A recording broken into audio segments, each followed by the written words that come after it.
Every time we raise a glass and say cheers, we're doing something ancient. But have you ever wondered, why is it called a toast? What does drinking have to do with bread? Today, we're uncovering the bubbly backstory of this beloved tradition, from medieval wine rituals to floating toast in punch bowls. Plus, some fun facts you'll want to share at your next celebration. 1. First, what is a toast? A toast is a ritual of honoring someone by raising a glass and drinking to their health, happiness, or success. We do it at weddings, birthdays, retirements, even awkward company parties. 2. It dates back to ancient Rome and Greece. Romans and Greeks would drink to the gods or each other during feasts. In some cases, drinking together was a symbol of trust, especially since poisoning was a real concern back then. 3. But the word toast came much later. The actual term toast came from 17th century England, and yes, it's connected to actual toasted bread. 4. They literally put toast in the wine. In the 1600s, it was common to add spiced or charred bread into wine or punch. Why? It helped improve the flavor of sour or poor quality wine. The spices and bread would infuse the drink as it soaked. Sometimes the toast was eaten at the end of the bowl. 5. It became a social gesture.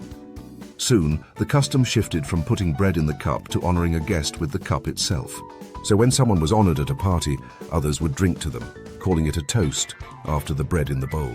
6. Shakespeare mentions it. In The Merry Wives of Windsor, Falstaff says, "Go fetch me a quart of sack, put a toast in it." Even in Shakespeare's day, it was a known habit. 7. The honored guest was the toast of the event.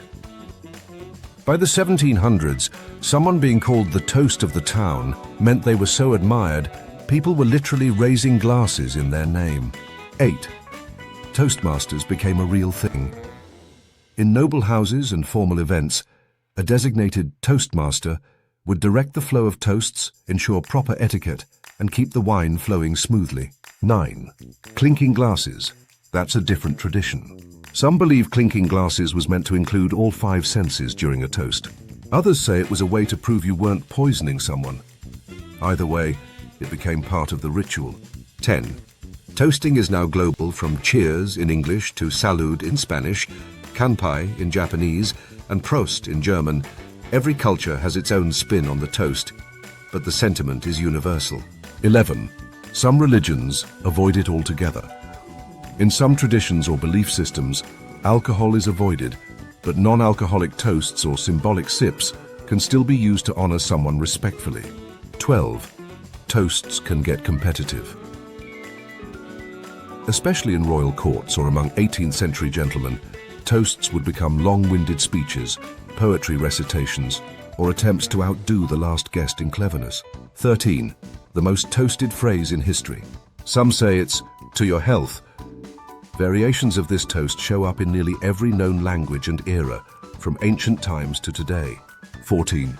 Toasting bread still exists in cocktails. Some creative bartenders today revive the old practice by infusing drinks with toasted bread, spices, or even French toast flavors, as a nod to the tradition. 15. So next time you toast, you're toasting history. Whether it's champagne at a wedding or soda at a birthday, every toast carries centuries of meaning, ritual, and celebration. So there you have it. The next time someone raises a glass and says, "Let's toast," you'll know it's not just a saying. It's a flavorful slice of history that started with actual bread in booze. If you found this fun, give it a like and subscribe for more stories behind everyday traditions, phrases, and hidden histories.